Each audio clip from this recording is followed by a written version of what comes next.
नमस्कार दोस्तों, हमारे चैनल में आपका स्वागत है। आज हम आपको एक स्वीट बॉक्स की डिज़ाइन बनाकर बता रहे हैं। हमारे पास एक पार्टी का, एक कस्टमर का एक इस प्रकार का हमारे पास एक बॉक्स है जो स्वीट हाउस के नाम से है। तो इस प्रकार की डिज़ाइन हमारे को बना के देनी है। जैसा इसमें थोड़ा बहुत हम चेंजिंग भी कर सकते हैं, बट कहने का मतलब है कि हमारे पास इस प्रकार से ही स्वीट बॉक्स यानी कि हमें डिजाइन देनी है।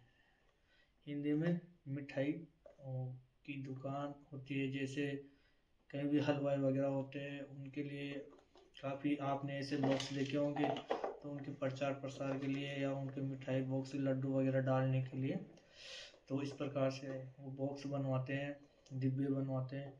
तो उस प्रकार ये डिज़ाइन हमारे पास कस्टमर ने दी है, तो हमारे को इस प्रकार से मिलती जुलती इस प्रकार से एक अच्छी सी डिज़ाइन तैयार करनी है। इस वीडियो को पूरा देखना और चैनल को सब्सक्राइब करना और बेल आइकन को जरूर दबाना, ताकि जब भी कोई नया वीडियो आपकी आए तो उसका नोटिफिकेशन आपको मिल जाए। और इस प्रकार के आप डिज़ाइन वगैरह बनाना सीखना चाहते हो या किसी प्रकार का बॉक्स वगैरह या पैकेजिंग वगैरह की डिज़ाइन बनवाना चाहते हो तो हमारे से संपर्क करें।